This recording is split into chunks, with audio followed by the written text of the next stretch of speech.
सरकार बड़ी है या प्रशासन बड़ा है? ये किसान एक नीड की हड्डी है और किसानों की फसल यूं एक एक महीना बिक्री फिरती है मंडियों में। किसान बर्बाद होने को है। सबने पहले 2 बार लिए यूं उसी दिन नहीं मिलता। पर एकड़ पर साल का 70,000 रुपए किलो दो किसानों को। कल सीएम साहब आ रहे हैं, कल ये किसान सीएम के पास जाएंगे। कब वो मिट्टी उठेगी, कब खेत तैयार होगा, कब दोबारा फसल बोई जाएगी?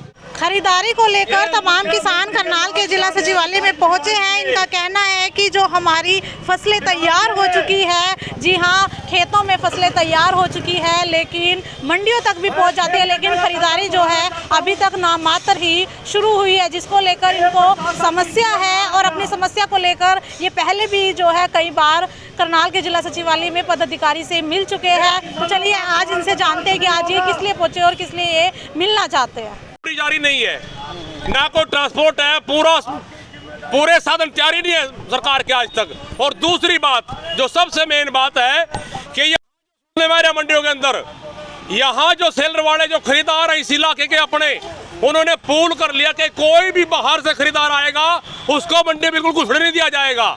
और सुनने में ये आया है कि ये सारा आदेश डीसी साहब का दिया हुआ है।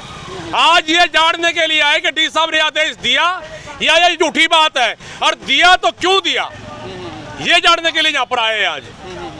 जो धान है, काफी धान मंडियों में आ रही है। मंडियों में आ चुका, सभी को पता है कि धान की फसल पक चुकी है, पक रही है, कटाई चालू है, धान मंडियों के अंदर आ रहा है, तो उसकी सही तरीके से खरीदारी क्यों नहीं हो रही है? उसकी बोली हो, पूरा रेट मिले किसान को। सभी जानते हैं कि इस साल धान की कमी है, बाढ़ आई, बारिश ज्यादा हुई, फसलें खराब हुई, धान की कमी की वजह से किसान को अच्छे रेट मिलने की उम्मीद है। लेकिन रेट जब मिलेगा जब खरीदारों में कंपटीशन होगा। उस कंपटीशन को रोकने के लिए सारी ये चाल चली गई, षड्यंत्र रचा गया कि ताकि बाहर का व्यापारी यहाँ खरीदने के लिए नहीं आए। ऐसा क्यों है? जब प्रधानमंत्री कहता है कि कोई भी माल खरीद सकता है, किसान माल कहीं बेच सकता है, तो ये बंधन क्यों? आज इस मामले को जानने के लिए, इसकी तह तक जानने के लिए कि ये मामला है क्या, डी साहब से मिलने के लिए आए हैं। और दूसरी बात, सभी जानते हैं कि बाढ़ आए हुए कई महीने हो चुके हैं, और जो रेत मिट्टी खेतों के अंदर आई हुई है, आज तक उसका कई महीने बीत जाने के बाद 1% भी कोई भी समाधान नहीं है।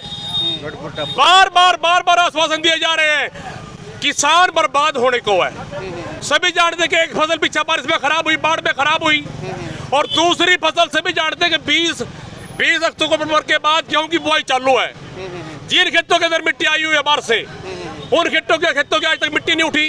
कब वो मिट्टी उठेगी, कब खेत तैयार होगा, कब दोबारा फसल बोई जाएगी? इसके विषय पे कई बार बात हो चुकी है आपके जिला प्रशासन से, लेकिन खाली आश्वासन के सिवा कुछ भी नहीं है। मेरा तो बल्कि ये कहना है, अगर सरकार मिट्टी नहीं उठवाती तो सरकार को किसानों को ठेका दो, पर एकड़ पर साल का 70,000 रुपए किलो दो किसानों को, रखो मिट्टी डालो खेतों में। आज ज्ञापन सौंपेंगे? ज्ञापन नहीं मिलना हिसाब से, आज मिलने के लिए आए और मिल कर जाएंगे, बस ये बात है। एक पोर्टल की समस्या भी थी आप लोगों की, क्या पोर्टल शुरू हो गया है? उसकी भी दिक्कत है, ये बार उसको बंद कर देते हैं, पता नहीं क्या प्रॉब्लम, इनको अब भी बंद है, और बहुत लोग मारे फिर रहे हैं। हमारा ये कहना है उसको 24 घंटे 12 महीने खोल कर रखना चाहिए। इसमें दिक्कत क्या सरकार को? खोल के रखना चाहिए, खोलना, उसको खोलना पड़ेगा। जब सरकार ने ये नियम बना दिया है तो उसको लागू क्यों नहीं करती? वो 12 महीने 24 घंटे खुला रहना चाहिए। जब भी कोई किसान आए, किसी को टाइम लगे अपना करवाए, अगर कोई दिक्कत नहीं है। बाहर के किसानों से को यहाँ पर धान क्यों नहीं लेके आने दिया जा रहा मंडियों में? यही तो नहीं पता चल रहा है इस बात का। प्रधानमंत्री कहते हैं किसान बड़ा माल जहाँ मर्जी बेचे, प्रधानमंत्री का तो ये आदेश, लेकिन प्रशासन यूपी का माल यहाँ आने नहीं दे रहा। ये क्या वजह है? ये दोगली नीति कैसी है?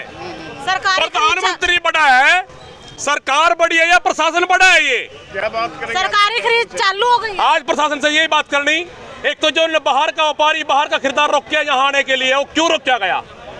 कोई भी खरीदार जो बाहर सेलर लगे हैं, बाहर खरीदार है, वो यहाँ आए, कंपटीशन करे और माल खरीदे ताकि किसानों को अच्छा रेट मिले। क्यों रोका गया? सरकारी खरीद शुरू हो चुकी है। नाम मात्र, प्रबंध पूरे नहीं है सरकार के। ना मात्र किसान परेशान आज भी। प्राइवेट मंडी में खरीद शुरू नहीं हुई, लेकिन वहाँ तो विधायक मंत्री और सारे पार्षद। अरे सिर्फ फोटो खिंचवाने आते हैं, डेयरी के पास खड़े होकर फोटो खिंचवाने, फॉर्मेलिटी पूरी है, सिर्फ कुछ नहीं है, फॉर्मेलिटी पूरी है सारी और कुछ नहीं है। क्या नाम है आपका? सुरेंद्र सांगवान। किसान हर रोज परेशान है, तो हम ये पूछने के लिए आए, आप जिले के सबसे बड़े जिम्मेदार अधिकारी हो, सीएम के बाद आपका नंबर है, तो ये इतने दिनों से ऐसी मंडियों में अव्यवस्था क्यों बनी हुई है? आप क्या कर रहे हो यहाँ? किसान क्यों दुखी है? अरे साल पूरे 6 महीने खेत में अपना शरीर गाड़ कर और फसल पैदा करने के बाद मंडियों में यह हालत हो, तो इस व्यवस्था को क्या कहोगे आप भाई? किस तरह की व्यवस्था है? हमें खेत में काम करना चाहिए, ये वक्त है। आज का ये जो मौसम महीना होता है, अगर किसी का पैदा हो जाए ना बच्चा, उसको खिला नहीं सकता, अगर घर में मर जाए तो उसको रो नहीं सकता, इतना बिजी शेड्यूल होता है, साथ ही काटनी साथ ही बिजाई करनी। और इस प्रशासन की वजह से, सरकार की वजह से हमारे ये हालात है। इसलिए हमने ये फैसला लिया, भाई एक बार डिप्टी कमिश्नर से पूछ तो लें। और कल सीएम साहब आ रहे हैं, कल ये किसान सीएम के पास जाएंगे, तो ये डिप्टी कमिश्नर से जब भी कोई मैसेज करते हैं, मैसेज का जवाब नहीं देता, ये किसी का नहीं देता। हमने फ़ोन मिलाया परसों, इन्हें फ़ोन नहीं उठाया, हमारी मीटिंग थी किसान भवन में, हमने इनके व्हाट्सएप पे मैसेज डाला, मैसेज का कोई रिप्लाई नहीं आया। तो क्या मंशा हो सकती है ऐसे अधिकारी की? भाई फ़ोन, अधिकारी का फ़ोन सबके लिए है, 24 घंटे अधिकारी सबके लिए है, लेकिन व्यापारी नहीं आ रहे हैं मंडियों में, क्या कारण? हाँ बिल्कुल, कारण तो ये बताओगा, हमारे को तो ये बताया जाए कि रिस्ट्रिक्शन लगा दी गई, पाबंदियाँ लगा दी गई, वो किसने लगाई? पूछेंगे भाई क्यों लगाई आपने लगाई, किसी और ने लगाई। और व्यापारियों की, शहरों वालों की और भारतीय किसानों की डिप्टी कमिश्नर मीटिंग ले, हम बताएंगे अपने सामने बैठ करके मामला क्या है। पहले बातचीत हुई है इस विषय में? कोई ना, कोई बातचीत नहीं हुई, ये तो मिलता ही नहीं। आपके सामने पहले 2 बार आ लिए, ये उसी दिन नहीं मिलता, उसी दिन गायब हो जाता है दफ्तर से। क्या ये किसान कोई राक्षस है क्या? निकल जाएंगे। समस्या सुनने के लिए होता प्रशासन, ये डीसी भी कान खोल कर सुन ले इस बात को। अगर आपने किसी की बात नहीं सुननी तो आप कहीं और जाकर नौकरी कर सकते हैं, यहाँ हमें परेशान ना करो। पराली जलाने पर कानून बना दिया, हाँ, पर पराली का विषय भी है और हम भी पराली जलाकर राजी नहीं है। हमने भी कहा कि पराली ना जलाओ, इससे सबकी सेहत खराब होती है, जमीन की भी होती है, इंसानों की भी होती है। पराली का मसला भी है, लेकिन पहले अनाज तो बिके मारा, तो आज मिला जाएगा, मिलन खतरा है भाई। देखिए, किसानों की 6 महीने की ये मेहनत है और अभी तक इन्होंने जो भी जोड़ तोड़ के जो भी किया है, सारे संसार के लिए ही किया है। अब आज एक बात बताओ, फ्रूट वाला अपने फलों को कहीं भी रख के बेच सकता है, अलाउड है, लेकिन किसान को अलाउड क्यों नहीं है? क्या उनके लिए प्रतिबंध क्यों लगाया गया है? अगर प्रतिबंध लगाया गया है तो उनके लिए सुविधा क्यों नहीं करते ये लोग? आखिर सुविधा भी तो चाहिए ना उनको। किसान एक नीड की हड्डी है और किसानों की फसल यूं एक महीना बिखरी फिरती है मंडियों में। क्या ये अच्छा है? क्या ये शोभा देता है? ये सबके लिए, सबके माध्यम से बात कह रही हूँ कि हमारी फसल इतनी बुरी तरह से बेइज्जत होके बिकती है, क्या बात है? उसी के लिए प्रतिबंध लगाया जा रहा है। क्यों बाहर के जो विक्रेता, जो खरीदार आ रहे हैं, उनको भी रोका जा रहा है, यानी कि किसानों को घेर के पीटा जा रहा है। मैम, पहले भी अधिकारी से मिले थे, क्या कुछ आश्वासन मिला था? कोई आश्वासन नहीं मिला है। उन्होंने एक बात बोल देते हैं, जो बोलते हैं उसको वो कभी निभाते नहीं हैं। उनके रूल है, कभी अपनी बात पे वो पूरे नहीं उतरते हैं। पहले जब जीरी खराब हुई थी और उन्होंने मुआवजा देने की बात करी थी, अभी तक सर्वे तक नहीं हुआ है। क्या विश्वास करें हम उनकी बातों पर? आज हम अपने इन पदाधिकारियों से मिलने के लिए पहुंचे हैं, डीसी को मिलने के लिए पहुंचे हैं, डीसी करनाल को।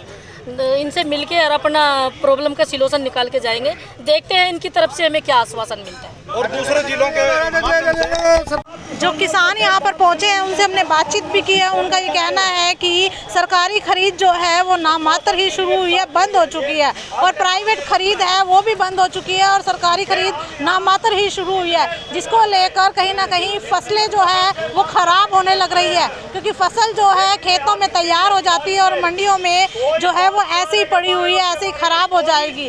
कहीं ना कहीं बहुत ज़्यादा परेशानियां, और आज भी डीसी साहब से मिलने के लिए पहुंचे और इन्होंने बताया कि आज हम ज्ञापन नहीं सौंपेंगे, अपनी समस्या का हल करवाने के लिए यहाँ पर डीसी साहब से मिलने के लिए पहुंचे हैं। तो वीडियो को साथ के साथ शेयर जरूर करते रहिए। इसी के साथ जय हिंद, जय भारत।